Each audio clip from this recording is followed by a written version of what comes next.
Great. So, welcome to today's meditation, which is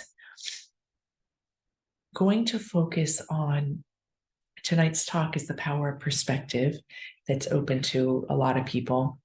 And as I was reflecting and preparing for this talk, what struck me was this word perception and how integral clarifying our ability to perceive things as they are is to our awakening process. So today's reflection and meditation are all about clearing ourselves so that our perception is of spirit.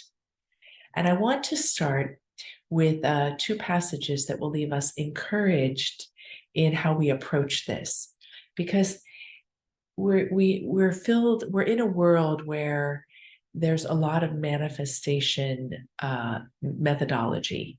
You can manifest your dreams and manifest peace, and everything is possible, and we get this through superficial channels, through very authentic channels. And I don't know about you, but at certain points in our life when we feel a true alignment with our soul desire, sometimes we can wonder a little bit, well, I'm doing all the right things. Why isn't this manifesting? Now, ultimately, the answer to that is fairly mysterious and unique to each one of us. But today's reflection will approach that a little bit. And I want to open it up by two passages of Jesus that are, if we take them side by side, it creates a really great perspective that we can open and begin to perceive life through. So the first passage is from, Matthew chapter 19. And it's the parable of the rich young man. And this beautiful, what seems to be a very innocent young man comes, and he really is sincere. And he's like, what do I need for eternal life? And Jesus says, well, first, why do you ask me? And second, follow the commandments. And he could say with all sincerity that he followed them all. That must have been such a beautiful moment where Jesus and he met heart to heart, when he had that honest admission. And Jesus could see that that was true, in my opinion, because otherwise Jesus would have said, well, actually, if you look at commandment number 5, but he didn't. He took the conversation a step deeper. And Jesus said, if you want to be perfect, go sell your possessions and give to the poor, and you will have treasure in heaven. Then come follow me. I can only imagine the intimacy of that moment. Not because of the edict by Jesus, not because Jesus was using him as a teaching lesson, but because Jesus saw right there into the heart of who he was. And he recognized a place that he was still holding back, and he named it. So my interpretation is not that Jesus is making a universal truth about wealth, but he is saying something very particular to a human being, because he sees that this young man finds security and stability and whatever else in this knowing that he has riches. And it was probably very, very sincere. The rich young man was, now this is total conjecture on my part, but my conjecture is that he was very innocent, that he wasn't arrogant, that he wasn't caught in the web of the world, but there was something about having possessions that gave him a sense of grounded or meaning or purpose in this life. And Jesus saw that he was holding on to something that limited him from what he was really desiring, or the fulfillment of what he was really desiring. And wouldn't it be awesome if we were awake in those moments when we heard a reflection of when we have a soul longing and we get feedback that there is something in particular that's a thread holding us back, and we actually hear what's being named, hear what's being said to us. In this moment, he heard. And what happened is he wasn't ready. He may have been ready tomorrow, but in that moment, he wasn't ready. And he went away in sorrow. And then Jesus goes on to make it a lesson. And he makes it a lesson. He says, truly, I tell you, it is hard for a rich man to enter the kingdom of heaven. Again, I tell you, it is easier for a camel to pass through the eye of a needle than for a rich man to enter the kingdom of God. And then the disciples respond. They're like, well, who can be saved if that's the case? Now, again, there's many meanings to this passage. I'm going to pull out one possible meaning, and that is that Jesus is simply saying the only way we truly awaken, the only way we really come to the fullness of the consolation of self-realization is if we truly let go of anything that's holding us back. Even if what's holding us back is from a perception or a perspective that seems good. Wealth would have been a sign of God's favor. Wealth would have given him leverage to do good things in the world. There could have been a whole host of things. But he knew in his heart of hearts what was holding him back. And that's where I see Jesus saying, it's easier for a camel to pass through a needle's eye than for any human being to awaken if they're holding on to something that holds them back. Isn't that a nice way to penetrate into it? Then when the disciples asked, his friends asked, well, who can be saved? Jesus says this well-known statement. With human beings, this is impossible, but with God, all things are possible. Now, a way we could take that, it's many ways we could take that, but we could see, oh, of my own abilities, it's not possible. But if I surrender to God, it is possible. However, I believe we're meant to understand that in a much more nuanced way than displacing our power. That's where I think we get some of the tragedy of disempowerment for human beings, is that the unworthiness and the worthiness is only transcendent. We've got another passage that says something quite remarkable and uses the word that's translated as impossible. And you will know this story as well.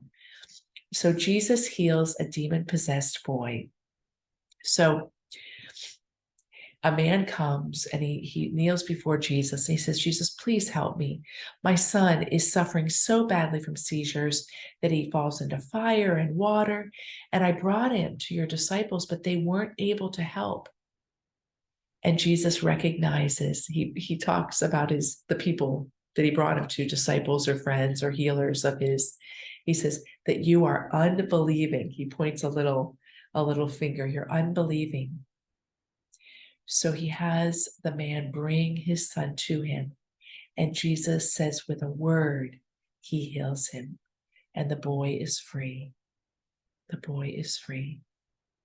And the disciples in private later on said, why couldn't we do what you just did? Jesus doesn't say, with you it's impossible, with God it's possible. Jesus says this well-known line. It is because you have so little faith. Truly, I tell you, if you have faith as small as a mustard seed, you could say to this mountain, move from here to there, and it will move. And he ends it with this great phrase in this translation, nothing will be impossible for you. So here we've got this bridge around this impossibility. And one, he's saying, it's not possible for you. And another, he's saying, it is possible for you. But what does it take? Faith. And what is this faith to make it possible for you? Well, you need to define that for yourself. I would say it's the discovery that at our center, we are God. And then in that way, we become capable of all things. But you need to discover for yourself how you might talk to the faith that makes all things possible for you. Now, this challenges our perception around things. When we look at what seems to be a contradictory statement, if we're going to accept both as true in some way, we have to then penetrate it a little bit. We have to work with our perception.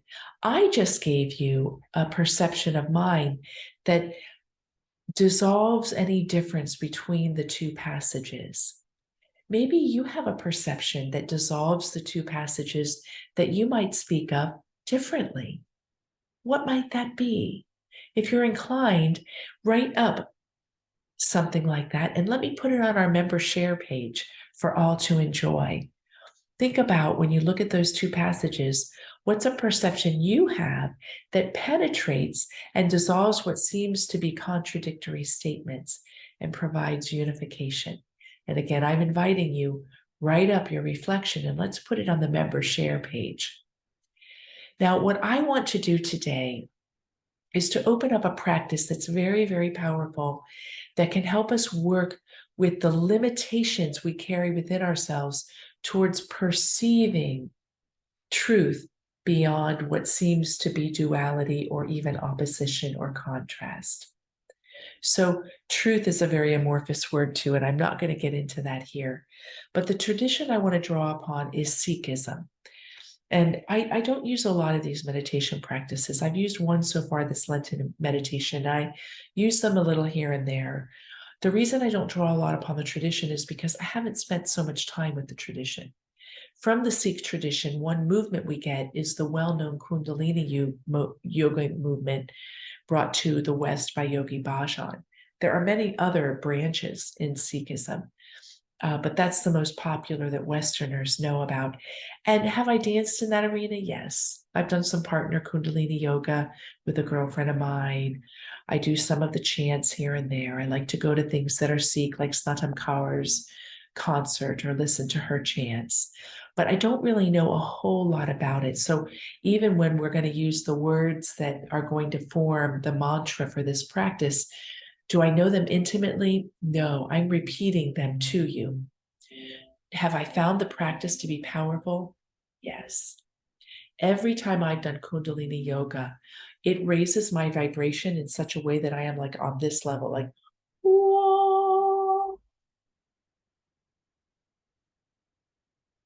That's right. It doesn't stop. It keeps going in a very stable, high way. It's very powerful. The practices, though, are also very rigorous. They are, for many, what might be termed to be very masculine. They're very driven. They challenge you.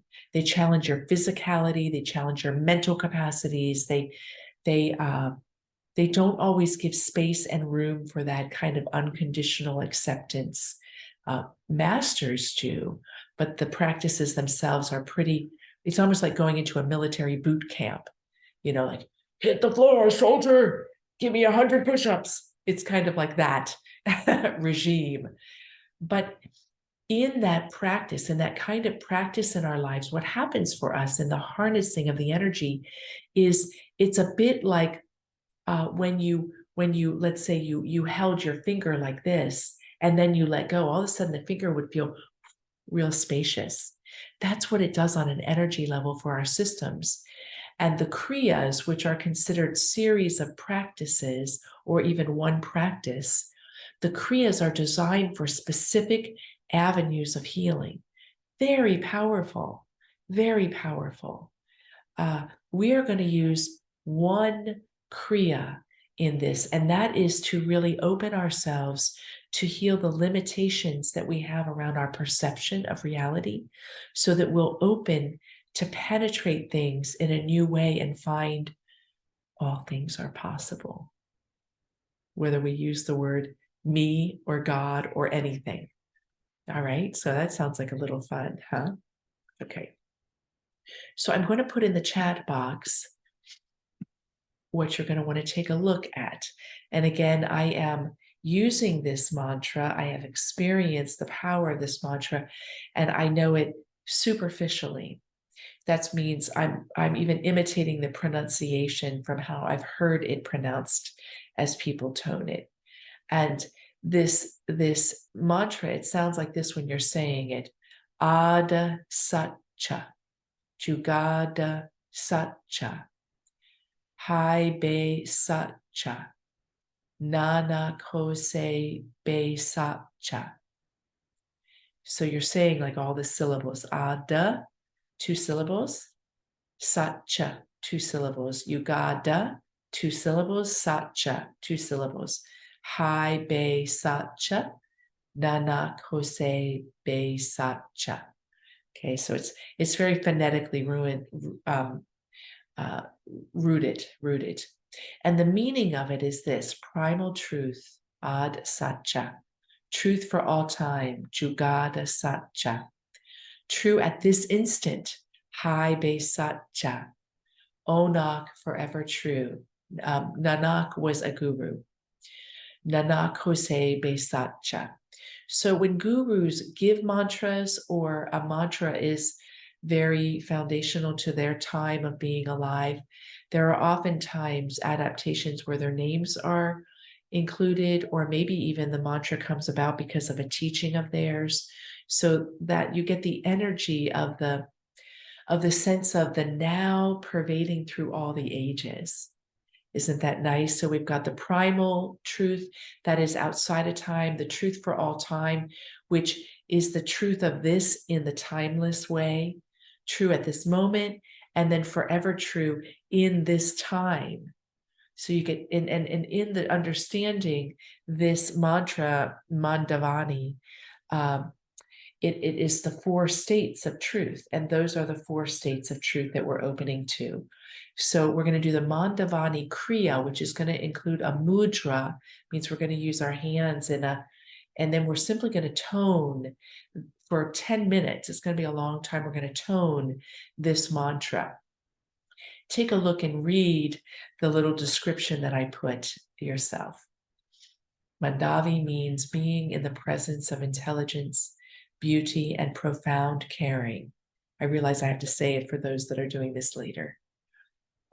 It is a state of joy. It's when you're so happy that you feel the hand and grace of God accompany each breath and effort. In that state, all victory is yours, and the only true victory to win is to conquer your own heart. So it's focusing on the heart, but the Mandavi Kriya is actually opening to the perception, which is working with the throat chakra and the third eye chakra. So you've got this happening here, which is like a bridge, heart, throat, third eye. And when we do the toning, you're going to take the left hand and you're going to point the left fingers towards the right level. So your arms are level on the level of the throat. See, I've got my throat, and the thumb points directly at the throat. So you're coming in just a little bit. So if you're out like this, you want to come in. So it's almost like it's right on the middle of the throat, but you're not touching. You're just pointing there. And then you want to come out about 6 inches. So there's about 6 inches between your thumb and the throat. 6 inches. You can even just go like this with your fingers. So you've got that. And then you're going to take the right hand, you're going to take this right thumb, and you're going to put it in the palm of the left hand, and you're going to let the right fingers rest on the hand. But when we do the mantra, you're going to press with the right thumb. You're going to try to hold your elbows up. It'll be tempting to kind of put the right elbow down in particular. It'll be tempting to kind of lower your arms. If you need to, take a little break, lower and bring back up, but you're going to try to keep it level. So energetically, you're getting the loops that are involved.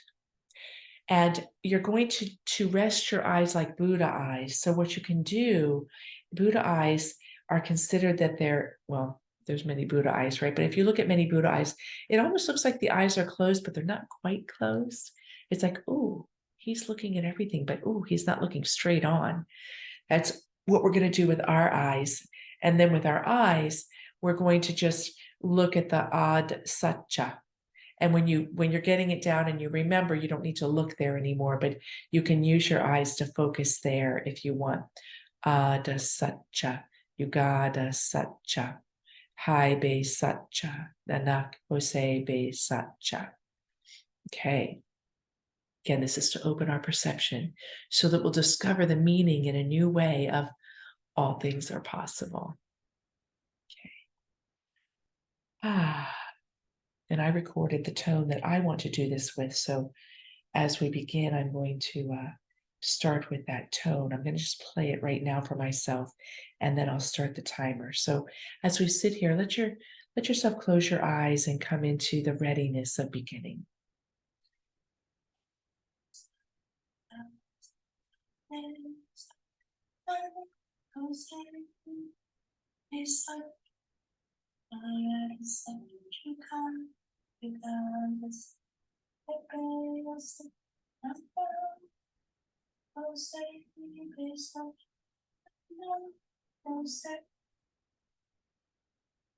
All right, so we're bringing the arms up. Let the eyes open just a sliver, just a sliver. The thumb is pointed towards the throat, 6 inches out. The right hand is resting on the left. You're not pressing the right thumb yet because we don't want to start that. It's rigorous to hold that for 10 minutes until we start. Left hand parallel, right hand parallel with the ground. And the only thing to remember is on the the ch, you're gonna pull the navel in. So it's almost like a fire breath feeling, like where you just kind of spasm the gut. So it's going to be ada sat cha. The ch, it's just a quick contraction of the navel in. So you'll get it. You'll get it. All right. The eyes slivers like the Buddha. And we're going to just breathe in and out. Begin to press the right thumb into the hand. Slivered eyes. Open yourself up to the power of this. It's going to be really wonderful.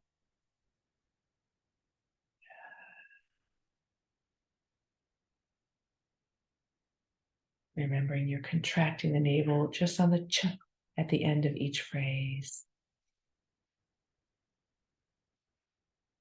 And fit your breath however it works for you.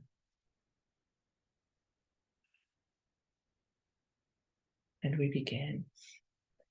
Ada satcha, chugada satcha, aibe satcha, nana kosebe satcha. Ada satcha, chugada satcha, aibe satcha, nana kosebe satcha. Ada satcha, chugada satcha, aibe satcha, nana kosebe satcha. Ada satcha, chugada satcha, aibe satcha, nana kosebe satcha. Ada satcha, chugada satcha, aibe satcha, nana kosebe satcha. Ada satcha, chugada satcha, aibe satcha, nana kosebe satcha. Ada satcha, chugada satcha, aibe satcha, nana kosebe satcha. Ada satcha, chugada satcha, aibe satcha, nana kosebe satcha. Ada satcha, chugada satcha, aibe satcha, nana kosebe satcha. Ada satcha, chugada satcha, aibe satcha, nana kosebe satcha. Ada satcha, chugada satcha, aibe satcha, nana kosebe satcha. Ada satcha, chugada satcha, aibe satcha, nana kosebe satcha. Ada satcha, chugada satcha, aibe satcha, nana kosebe satcha. Ada satcha, chugada satcha, aibe satcha, nana kosebe satcha.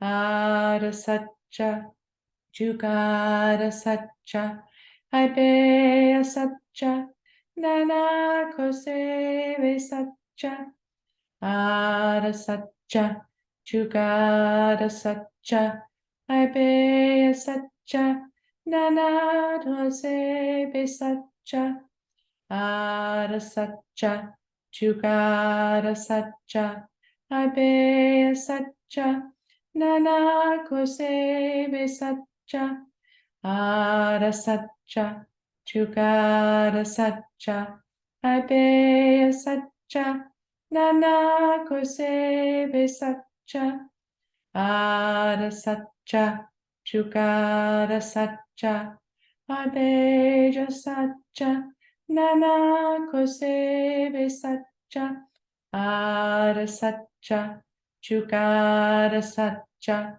Ibeya Satcha Nana Koseve Satcha Ada Satcha Jugada Satcha Ibeya Satcha Nana Koseve Satcha Ada Satcha Jugada Satcha Ibeya Satcha Nana Koseve Satcha Ada Satcha Jugada Satcha Ibeya Satcha Nana Koseve Satcha Ada Satcha Jugada Satcha Ibeya Satcha Nana Koseve Satcha Ada Satcha Jugada Satcha Ibeya Satcha Nana Koseve Satcha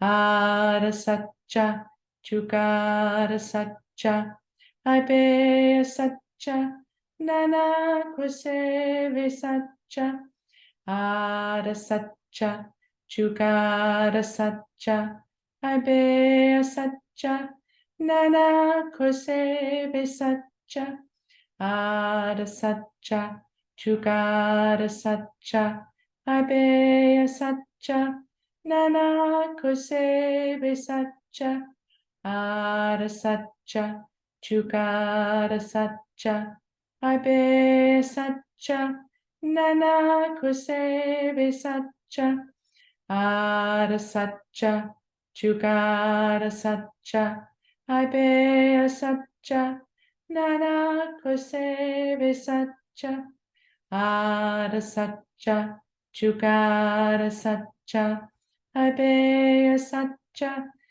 Nana Koseve Satcha Ada Satcha Jugada Satcha Ibeya Satcha Nana Koseve Satcha Ada Satcha Jugada Satcha Ibeya Satcha Nana Koseve Satcha Ada Satcha Jugada Satcha Ibeya Satcha Nana Koseve Satcha Ada Satcha Jugada Satcha Ibeya Satcha Nana Koseve Satcha Ada Satcha Jugada Satcha Ibeya Satcha Nana Koseve Satcha Ada Satcha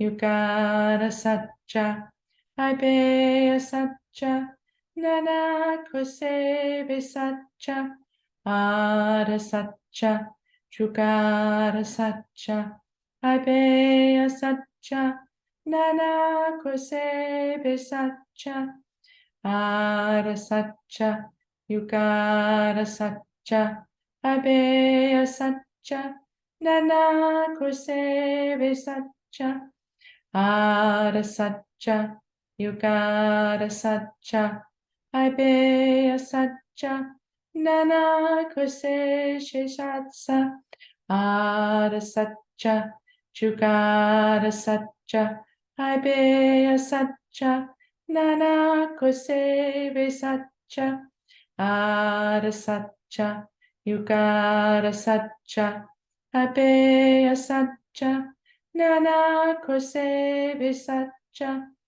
Ada Satcha Yugara Satcha, Haibeya Satcha, Nana Kosebe Satcha, Ara Satcha, Jugara Satcha, Haibeya Satcha, Nana Kosebe Satcha, Ara Satcha, Yugara Satcha, Haibeya Satcha, Nana Tosebe Satcha, Ara Satcha, Yugara Satcha, Haibeya Satcha, Nana Kosebe Satcha, Ara Satcha, Yugara Satcha, Haibeya Satcha, Nana Kosebe Satcha, Ara Satcha, Yugara Satcha, Haibeya Satcha,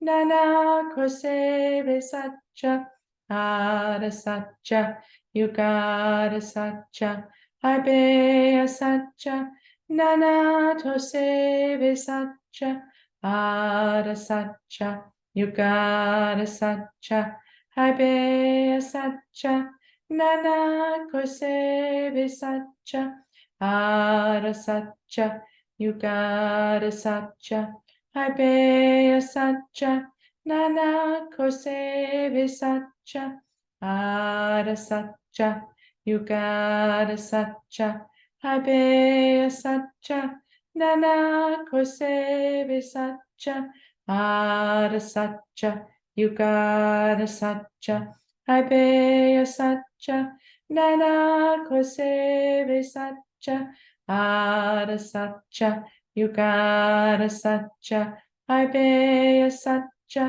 Nana Kosebe Satcha, Ara Satcha, Yugara Satcha, Haibeya Satcha, Nana Kosebe Satcha, Ara Satcha, Yugara Satcha, Haibeya Satcha, Nana Kosebe Satcha, Ara Satcha, Yugara Satcha, Haibeya Satcha, Nana Kosebe Satcha, Ara Satcha, Yugara Satcha, Haibeya Satcha, Nana Kosebe Satcha. Close the eyes, release the pressure of the right thumb, open the palms, let the arms come to rest on the lap. Breathe at your normal pace and notice the difference in your energy.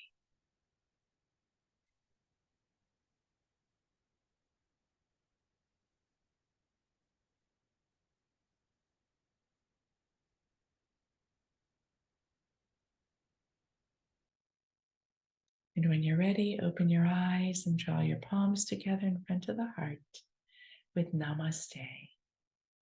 Namaste, my friends. Blessings. Have a great day.